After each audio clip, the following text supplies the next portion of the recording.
प्रिय व्यूअर्स, ये Sanskriti IAS YouTube channel का PT think and solve programme है। इस प्रोग्राम के अंतर्गत प्रत्येक दिन यूपीएससी और स्टेट पीसीएस से संबंधित 5 प्रश्न व्याख्या सहित उत्तर के साथ दिए जाएंगे। हमें आशा है कि ये प्रोग्राम आपकी तैयारी में मददगार साबित होगा। तो चलिए शुरू करते हैं आज के अपने प्रश्नों की श्रृंखला को।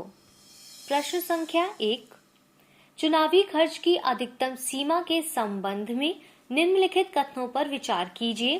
पहला, चुनावी खर्च की अधिकतम सीमा राज्यों के अनुसार अलग अलग होती है। दूसरा, कोविड-19 महामारी के मद्देनजर विधानसभा और लोकसभा चुनाव के लिए चुनावी खर्च की अधिकतम सीमा में 10% वृद्धि की गई है। तीसरा, हाल ही में भारतीय निर्वाचन आयोग ने चुनावी खर्च की अधिकतम सीमा से संबंधित एक समिति का गठन किया है। उपरोक्त कथनों में से कौन सा कथन सही है? ए 2 और 3, बी 1 और 2, सी 1, 2 और 3, डी केवल 3।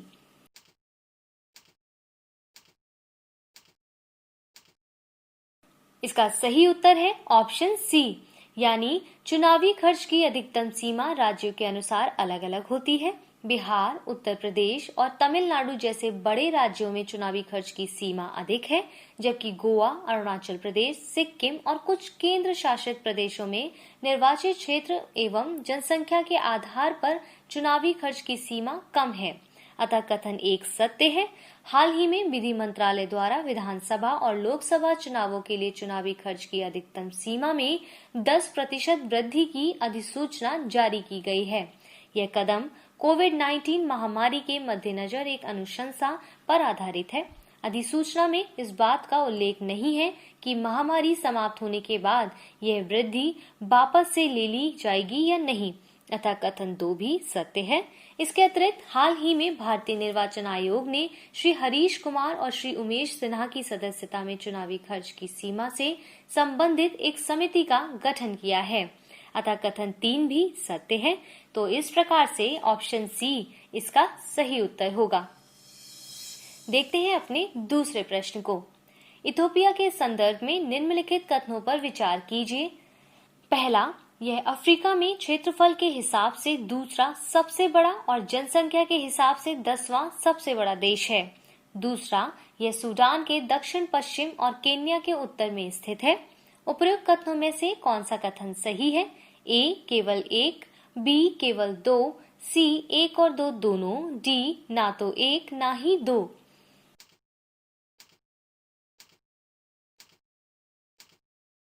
इसका सही उत्तर है ऑप्शन डी, यानी इथोपिया गृह युद्ध के कगार पर है और यहाँ के तिग्रे क्षेत्र में संघर्ष बढ़ता जा रहा है।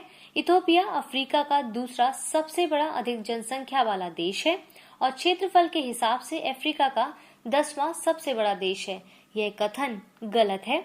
इथोपिया सूडान के दक्षिण पूर्व में, इरिट्रिया के दक्षिण में, जिबूती और सोमालिया के पश्चिम में, केन्या के उत्तर में और दक्षिण सूडान के पूर्व में स्थित है। अतः कथन 2 भी गलत है। चूंकि दोनों कथन गलत हैं, अतः कथन डी इसका सही उत्तर है। बढ़ते हैं अपने प्रश्न 3 की ओर। निम्नलिखित कथनों पर विचार कीजिए। पहला, केंद्रीय सूचना और प्रसारण मंत्रालय ने भारत में टेलीविजन रेटिंग एजेंसियों के लिए लागू दिशा निर्देशों की समीक्षा करने हेतु एक समिति का गठन किया है। दूसरा, यह समिति वर्तमान दिशा निर्देश प्रणाली का मूल्यांकन करेगी और ट्राई की समय समय पर अधिसूचित सिफारिशों की जांच करेगी। उपरोक्त कथनों में से कौन सा कथन सही है? ए केवल 1, बी केवल 2, सी 1 और 2 दोनों, डी ना तो 1 ना ही 2।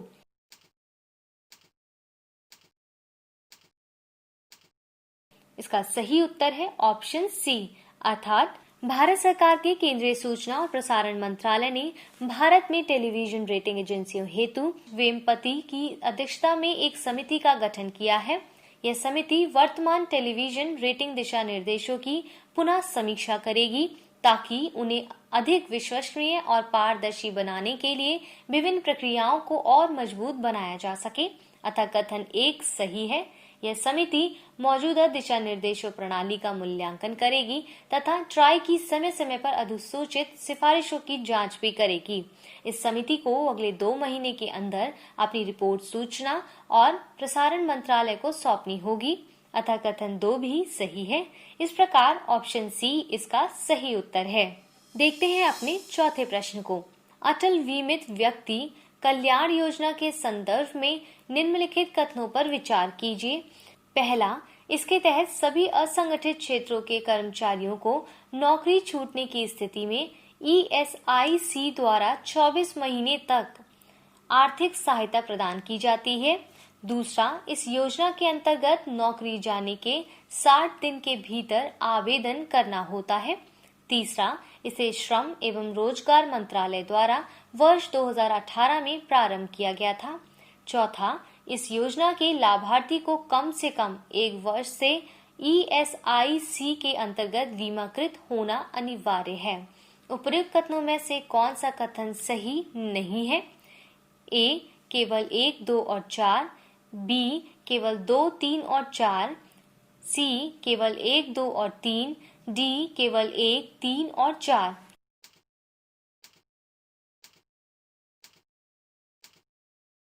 इसका सही उत्तर है ऑप्शन ए, यानी अटल बीमित व्यक्ति कल्याण योजना के तहत संगठित क्षेत्रों के सभी कर्मचारियों को नौकरी छूटने की स्थिति में श्रम एवं रोजगार मंत्रालय के अंतर्गत ESIC के द्वारा 24 महीने तक आर्थिक सहायता प्रदान की जाती है।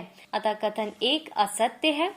इस योजना को श्रम एवं रोजगार मंत्रालय के अंतर्गत ESIC द्वारा वर्ष 2018 में प्रारंभ किया गया था। अतः कथन 3 सत्य है। इस योजना का लाभ उठाने के लिए लाभार्थी को कम से कम 2 साल से ESIC के अंतर्गत बीमाकृत होना अनिवार्य है। पहले इस योजना के अंतर्गत नौकरी जाने के 90 दिन के भीतर आवेदन करना होता था, जिसे घटाकर 30 दिन कर दिया गया है। अतः कथन 2 और 4 दोनों असत्य हैं। अतः विकल्प ए इसका सही उत्तर है। बढ़ते हैं अपने इस अंतिम प्रश्न की ओर। खाद्य गठबंधन के संबंध में निम्नलिखित कथनों पर विचार कीजिए। पहला, इसकी शुरुआत कृषि एवं किसान कल्याण मंत्रालय के सहयोग से खाद्य प्रसंस्करण उद्योग मंत्रालय द्वारा की गई है। दूसरा, इसे FAO द्वारा वित्तीय सहायता प्रदान की जाएगी। उपयुक्त कथनों में से कौन सा कथन सही है? ए, केवल 1, बी, केवल 2, सी, 1 और 2 दोनों, डी, ना तो 1 ना ही 2।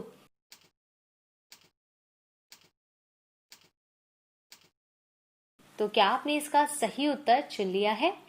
इसका सही उत्तर है ऑप्शन डी, यानी हाल ही में कोविड-19 महामारी के कारण उत्पन्न हुए खाद्य संकट से निपटने के लिए संयुक्त राष्ट्र के खाद्य और कृषि संगठन द्वारा एक खाद्य गठबंधन शुरू किया गया है।